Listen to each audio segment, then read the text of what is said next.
Words, the adjectives, the nouns, the verbs, the adverbs have to be taken literally, not interpreted. If a client says, "I don't see what you mean," you know he's trying to make meaning of what you say by the use of internal pictures. "I don't see what you mean," and he doesn't see what you mean.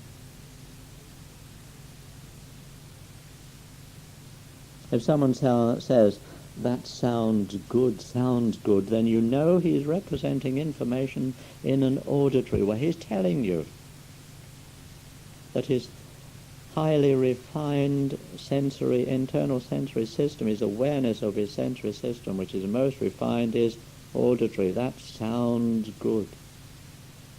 If he says, "I feel helpless, I feel so much pain," you're with someone whose representational system is kinesthetic feeling system.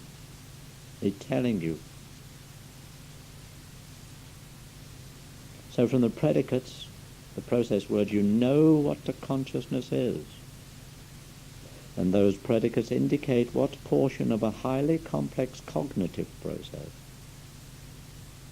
a highly complex mental process, is brought into conscious awareness. You've been listening to someone.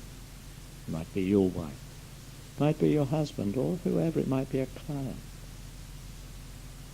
And you have some information because you picked up the predicates. What do you do with it? Frankly, it depends on what you want, what outcome you want. If you want to achieve rapport, then if you match the predicates, use the same predicates he uses, when you speak to him, if you use those same predicates, then you've got rapport. Got a client who comes in and says, "I can't see what I can do. The whole future looks black." If you reply, "Look, I need a clearer picture of the problem. Throw some light on what you mean," you're talking his language. And he can see that you understand, and you've got rapport. However, a client comes in and says, "I can't see what I can do. The whole future looks black." If you reply, "That sounds bad. So that I can tune in, tell me what you mean," that's mismatching. And he sees that he's not going to get on with you. Something's missing. Now, that's one way you can use the information. There's lots of other ways, but that's one way. Couple the information with eye-scan patterns the information about eye-scan patterns that we'll be coming on to, and with other information that you'll be shown how to get. Then you will know how the person's mind works, the person's strategy, the person's way of motivating himself, and then you can create miracles. Well, that's what they seem to do.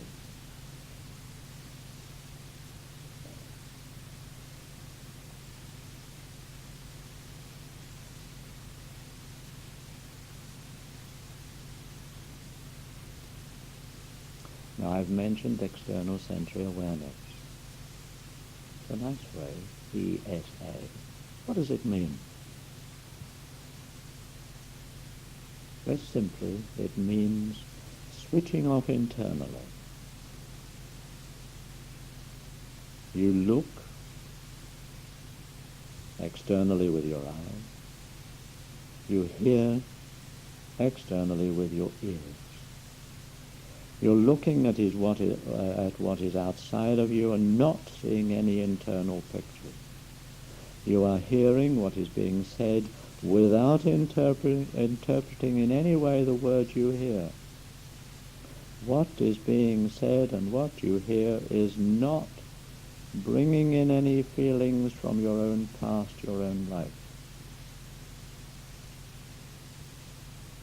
You should really have your own mental images and thought processes switched off. You see without interpreting. If the lips go up at the side, He's not laughing, it's merely, or smiling, it's merely that the lips have gone up at the side. If there are tears in the eyes of the client opposite you, he's not sad, he just has tears in the eyes. No interpretation.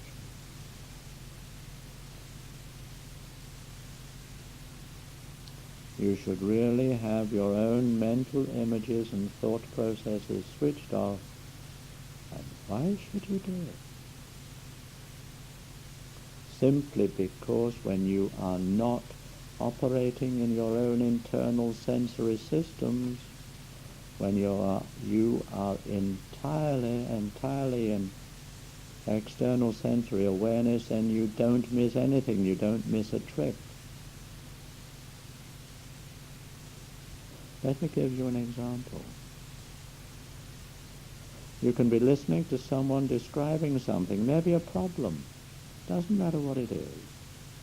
Suddenly what he said reminds you of something that happened to you, or something that you intended to do, or something you've heard, or something you've seen. And what happens? You go deaf and blind to the person who's talking to you just for a few moments. And you don't know for those few moments what has been said. How many times in a relationship has a wife said to the husband, "You haven't heard a word I've said." And it happened. He'd gone inside for a few moments and immediately lost the conversation. If the wife had known, if she'd been informed about what is revealed when a person has gone inside, then she could have been silent for those few moments.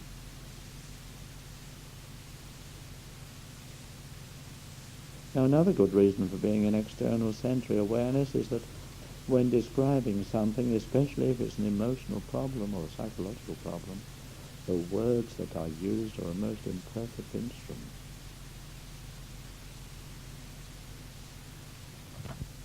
And if you try to interpret those words,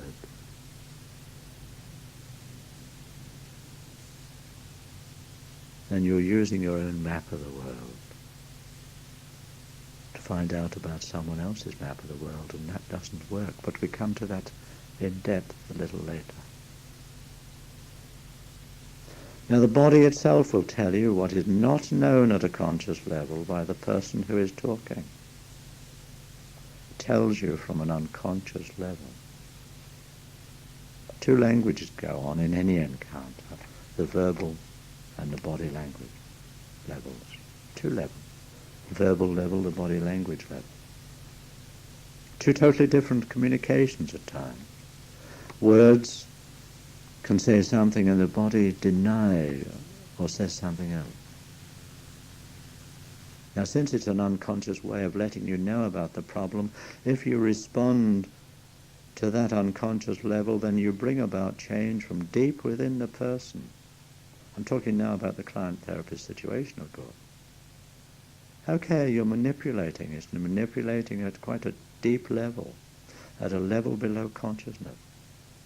And change happens without a conscious mind being aware of how it came about.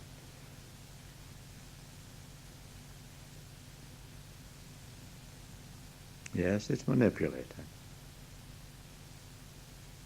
And there are very subtle ways of manipulating. But I think every client coming to who has a problem, if you can manipulate that person out of the problem, you'll be blessed for it. A lot of therapists talk about not manipulating. God, we're manipulating all our lives, or attempting to. However, another reason for switching into external sensory awareness, as a therapist, you finish the end of a day's work without being worn out, and that's great.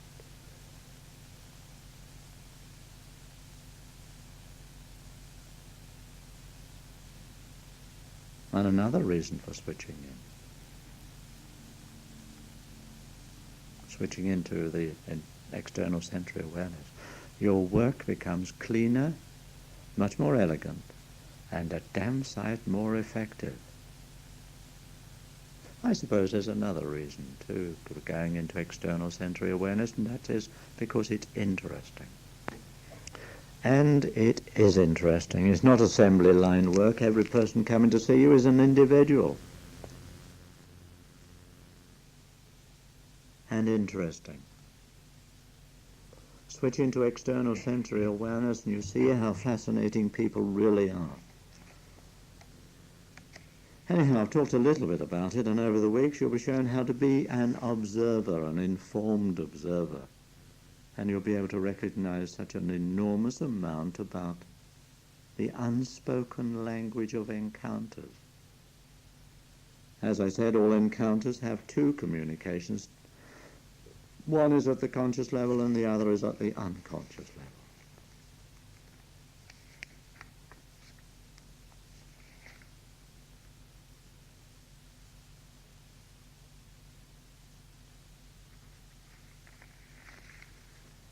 I talked about representational systems, and what really do I mean about this?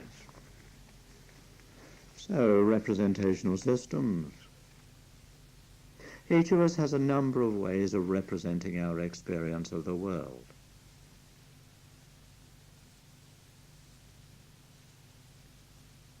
Now, we have 5 recognized senses for making contact with the world. We see, we feel, we hear, we taste, we smell. In addition, we have a language system which we use to represent our experience. And we do go a little bit later into the fact that our language system is the last thing in the line. We've already developed our representational systems before the language systems comes in. Now, we may store our experience directly in the representational system most closely associated with that sensory channel. But to take you closer to an understanding of what I mean, close your eyes and listen and experience.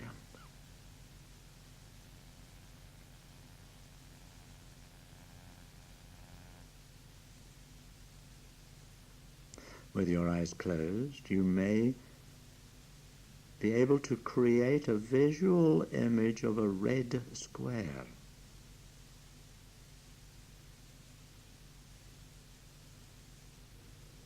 Changing to orange,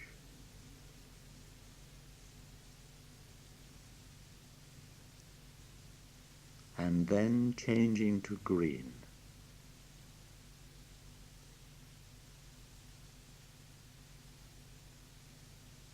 Or you may be able to create an image, a mental image of someone you know quite well.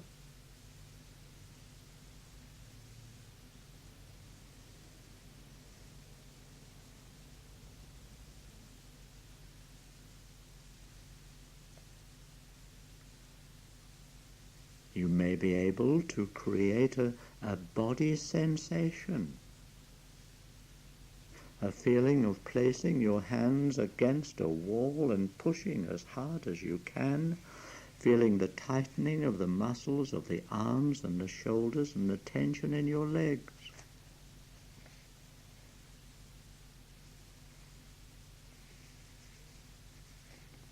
Or you may choose to be aware of the heat from a burning fire.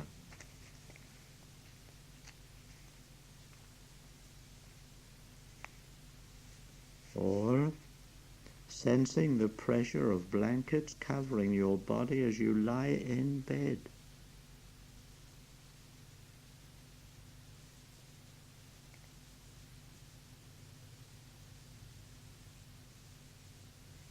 You may be able to create a sound representation, the sound of heavy rain and the roll of thunder.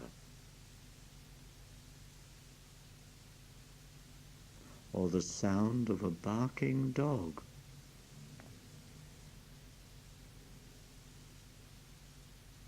Or the sound of church bells.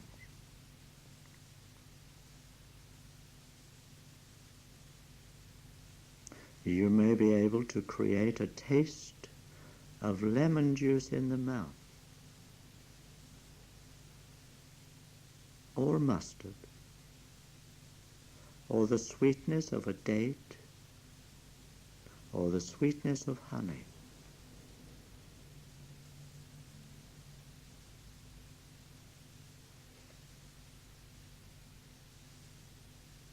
You may be able to create the smell of a rose, or the smell of freshly ground coffee,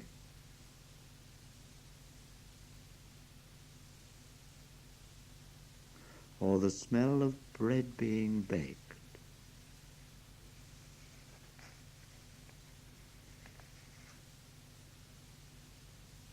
All right, open your eyes. Now, generally with people, it's easier to create one or two of the things I mentioned. A few would have been able to have experienced maybe 3 of them. But for those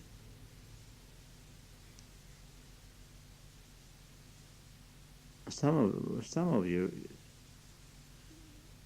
1 and 2 or 3 of the different sensory systems I called on would have given no result at all. Maybe 1 or 2 of the sensory systems I called on would have been very detailed and very immediate. Now, if you had a clear picture of some experience, then you probably got a very highly developed visual representation system. If you were able to create a strong feeling of weight, or temperature, or pressure, now there's a highly developed kinesthetic or feeling system. If you're able to create the sounds, then that's a good auditory system. If you're able to create a taste of the things I mentioned, then that's a good gustatory system.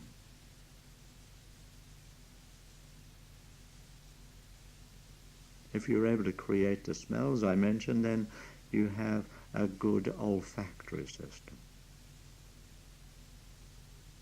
Now, you may have noticed it's easier for you to create an experience which is more vivid in one system than in any other. You may be able to close your eyes and see clearly the face of a friend, but be unable to create the smell of something or the sound or taste of something.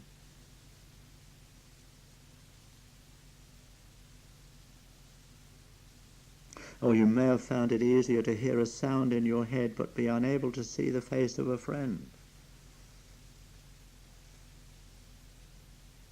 Now, to some degree, each of us has the ability to create things in the 5 representational systems, but we tend to use 1 or 2 of those systems more often than the others.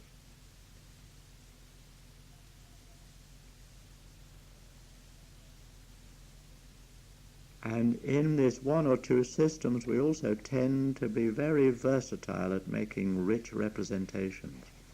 For instance, if your most highly valued system is visual, then the images you create will be clear-cut and fairly vivid.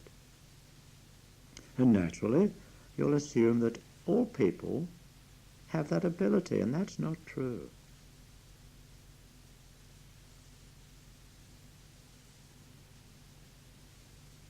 The representational systems that are highly developed, highly valued in each of us will differ either slightly or dramatically. A lot of people can make only vague, fuzzy, non-moving pictures. Some people no pictures at all, whereas others can create a vivid image instantly. Now, this wide variation in the visual system is repeated in all the systems. So, from this we can state that 2 people having the same real world happening have a dramatically different experience. To give an example, a talented musician listening to a piece of music will be able to detect, represent, and enjoy patterns of sounds which will not be experienced by a person whose main rep system is visual.